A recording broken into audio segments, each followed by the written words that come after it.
ऊर्जा संवर्धनाच्या क्षेत्रात महाराष्ट्राने देश पातळीवर उल्लेखनीय काम संपादन केलं आहे। महाऊर्जेला राष्ट्रपती द्रौपदी मुर्मू यांच्या हस्ते राष्ट्रीय ऊर्जा संवर्धन पुरस्काराने गौरवण्यात आले असून राज्याच्या ऊर्जा कार्यक्षमतेच्या प्रयत्नांना मोठी मान्यता मिळाली आहे।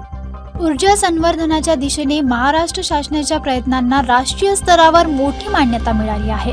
महाराष्ट्र ऊर्जा विकास अभिकरण अर्थात महाऊर्जाला राष्ट्रीय ऊर्जा संवर्धन पुरस्कार 2025 अंतर्गत द्वितीय क्रमांकाचा सन्मान प्रदान करण्यात आला आहे।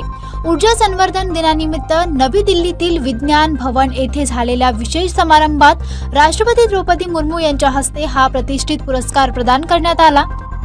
राज्याचे अपारंपरिक ऊर्जा मंत्री अतुल सावे आणि ऊर्जा विभागाच्या अपर मुख्य सचिव आभा शुक्ला यांच्या मार्गदर्शनाखाली महाऊर्जामार्फत ऊर्जा कार्यक्षमता आणि ऊर्जा बचतीसाठी विविध प्रभावी उपक्रम राबवण्यात आले।